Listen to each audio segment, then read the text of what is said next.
नमस्कार, मैं निशा अंसारी वो महाराष्ट्र न्यूज के साथ में। और आज हम धारावी के अंदर मौजूद हैं और जिस तरह से इलेक्शन का नॉमिनेशन फाइल हो चुका है, बहुत सारे पक्ष के लोगों ने जो है नॉमिनेशन किया, बहुत सारे लोगों ने नॉमिनेशन को पीछे भी लिया, लेकिन उसी के बीच में धारावी विधानसभा के अंदर जो है इंडिपेंडेंट उम्मीदवारों का जो काफिला है वो काफी बढ़ा हुआ है। उसमें जो है गणेश खाड़े जी भी एक उम्मीदवार है इंडिपेंडेंट से। मैं कुछ सवाल जो है इंडिपेंडेंस उम्मीदवारों से ही पहले पूछना चाहूंगा। गणेश खाड़े जी, वॉइस ऑफ महाराष्ट्र में आपका स्वागत है। और मैं आपसे ये जानना चाह रहा हूं कि जिस तरीके की कवायद ये 2-3 दिन से चल रही है, बहुत सारे उम्मीदवारों ने फॉर्म तो भरे लेकिन वो परसों भरे और आज वापस भी ले लिए गए। क्या आने वाली 4 तारीख तक आप कंटिन्यू टिके रहोगे या 4 तारीख के बाद आप नहीं रहोगे? नहीं, आपने जो सवाल किया है तो मैं आगे तक ये चुनाव लड़ूंगा। दूसरी बात ऐसी है कि ये लड़ना ये धाराविकों के लिए बहुत जरूरी हो चुका है आज की तारीख में। देखिए, पिछले 20, 25, 40 सालों से हमारे यहाँ पर श्री एकनाथ गायकवाड़ जी, फिर उनके बाद उनकी बड़ी बेटी वर्षा गायकवाड़ जी, उन्होंने यहाँ पर 20 साल सत्ता को चलाया है। यहाँ पे वो एमएलए रह चुकी है। बावजूद उसके ये 20 सालों में धारावी में जो काम होना चाहिए था वो नहीं हो चुका है। इसका कारण ऐसा है कि यहाँ पर धारावी जैसी ये जो स्लम है हमारी, ये पूरे देश को चलाती है। लेकिन उसके लिए जो ये यहाँ के जो छोटे छोटे उद्योग धंधे हैं, यहाँ के जो छोटे मोटे व्यवसाय है, जैसे आप देखेंगे चिक्की बनाना है, यहाँ पे कुंभारवाड़ा है, यहाँ पे लेदर इंडस्ट्री है, यहाँ पे लिज्जत जैसी कंपनी के पापड़ बनाने वाली महिलाएं ये भी हमारे धारावी में है। लेकिन इन लोगों के लिए वर्षा गायकवाड़ जी ने कोई भी प्लेटफॉर्म की व्यवस्था यहाँ पे उन्होंने नहीं की। गणेश खाड़े जी, 20 सालों से ही ये बातें चलती रही है, चाहे धारावी में डीआरपी का मुद्दा हो, चाहे यहाँ के बिजनेस का मुद्दा हो, एजुकेशन का मुद्दा हो, लेकिन फिर भी विरोध करने वाले विरोध करते रहे। मगर धारावी की जनता जो है फिर भी कहीं ना कहीं वर्षाताई एकनाथ राव गायकवाड़ जी के साथ रही, गायकवाड़ जी के साथ रही। और जब उनकी बहन जब आई है प्लेटफॉर्म पर, ज्योति गायकवाड़ जी, तो क्या लगता है कि इन मुद्दों से जो है जनता का जो माइंड डाइवर्ट हो सकता है क्या? देखिए कैसे है, गायकवाड़ परिवार के प्रति लोगों को धारावी के प्रेम था, उस वक्त की बात है ये। उसके बाद उन्होंने वर्षा गायकवाड़ जी को बहुत सा प्रेम दिया और उन्हें 4 बार यहाँ से चुन के दिया। इसका मतलब ये नहीं निकलता है कि बार बार कि उनके ही परिवार की, आज उनकी ज्योति ताई यहाँ से खड़ी हो रही है, कि उनको भी लोग चुन के दे, ऐसे नहीं होता है। जैसे आप ये मौका आपके दूसरे कोई कार्यकर्ता को भी दे सकती थी, लेकिन उन्होंने वैसे भी नहीं किया। चलो ठीक है, महाविकास आघाड़ी के जो थे उनको भी आप दे सकती थी, उन्होंने वो भी नहीं किया। जो साथ में वहां महाविकास आघाड़ी के साथ में जो मित्र पक्ष थे, मैं उनसे यहाँ पे सच में विनती करना चाहता हूँ कि उन्होंने भी ये बात सोचनी चाहिए कि भाई 40 सालों से आज इनकी सत्ता यहाँ पर थी, लेकिन हमारी धारावी की हालत क्या उन्होंने करके आज रखी हुई। गणेश खाड़े जी, मैं आपसे जानना चाह रहा हूं कि बातें तो बहुत सारे नेता कर ही रहे हैं। धारावी का मुद्दा एक हॉट मुद्दा है।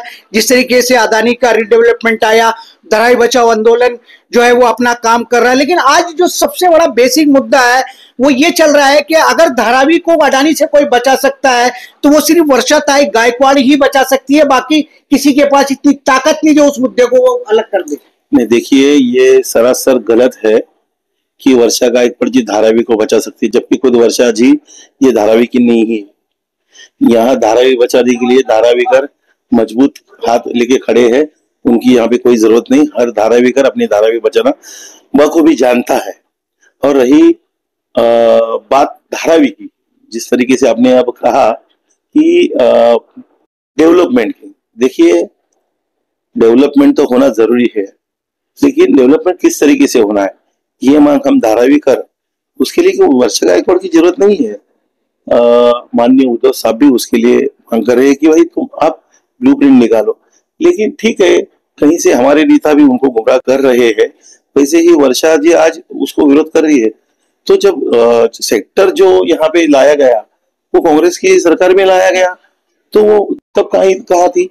और आज उनको आज तो अडानी नहीं चाहिए। ठीक है, अडानी नाम हटा दीजिए, ये अडानी का अभी कोई भी सर्वे नहीं चल रहा है। यहाँ पर मैं देख रहा हूँ कि डीआरपी की तरफ से सर्वे चल रहा है, लेकिन यह लोग यहाँ के धारावी के लोगों को गुमराह करने का काम यहाँ तक कर रहे हैं, ये मैं समझता हूँ। गणेश खाड़े जी, जिस तरीके से इलेक्शन में सारे ही लोग जा रहे हैं, तो मैं आपसे ये जानना चाह रहा हूँ कि सारे लोगों के अलग अलग मुद्दे हैं धारावी को लेकर के, और कुछ लोगों का तो सिर्फ धारावी बचाना ही मुद्दा उनके लिए है। तो आपकी कौन कौन से मुद्दों पर जो है प्रायोरिटी रहेगी कि मैं, अगर लोगों ने मेरा साथ दिया, मेरा समर्थन किया और मैं जीत के आया, तो मैं धारावी के लिए ये मुद्दे मेरे लिए इंपॉर्टेंट होंगे? सबसे बड़ा मुद्दा है युवा। मेरे साथ में बहुत सी युवा जुड़े हुए हैं, बुजुर्ग भी जुड़े हुए हैं, मेरी माता बहन भी जुड़ी हुई है। आज पिछले 15 सालों से मैं उनके लिए काम कर रहा हूँ। मुझे भरोसा है कि वो यहाँ पे मुझे छुट्टी देंगी। अगर देंगी तो मैं यहाँ पे उनको वादे नहीं करूंगा, लेकिन एक आमदार या एमएलए कैसे होना चाहिए, उनके बीच का होना चाहिए, उनकी धारावी का होना चाहिए, और वही धारावी कर मैं यहाँ पर हूँ।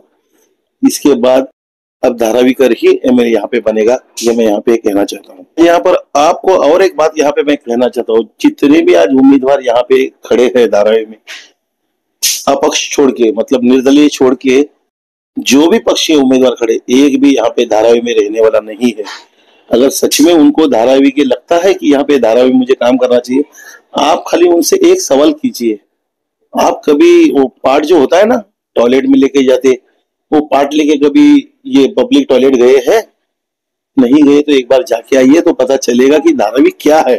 और कभी आप वो लाइन में कभी सवेरे 7 बजे खड़े रहे, 8 बजे खड़े रहे, एक बार खड़े रह के दिखाइए तो हम मानेंगे ये धारावी कर। हमने वो सब सहा है, हमको बखूबी अच्छे से पता है कि ये चीज झेलना पड़ता है, और इसी को खत्म करने का काम पहले मैं यहाँ पे करने वाला हूँ, ये आप अच्छे से समझ लीजिए। चलिए, जिस तरीके से गणेश खाड़े जी ने बात की, धारावी के हर गली का एक अलग मुद्दा है, चाहे वो शौचालय का हो, गटर का हो, वाटर का हो, मीटर का हो, तमाम मुद्दे धारावी के अंदर है। क्योंकि धारावी जो है वर्ल्ड की एक बड़ी स्लम्स मानी जाती है, बड़ी झोपड़पट्टी मानी जाती है। पुनर्विकास तो होना चाहिए, मगर पुनर्विकास किसका होना चाहिए? धारावी का होना चाहिए, लोगों का होना चाहिए, या सिर्फ सरकार और कंपनी का होना चाहिए? लेकिन गणेश खाड़े जी ने जो महत्वपूर्ण बात कही है कि जो आदमी जहां रहता है उसको उस गली का पता होता है कि वहां की प्रॉब्लम्स क्या है, क्षेत्रीय प्रॉब्लम्स क्या है।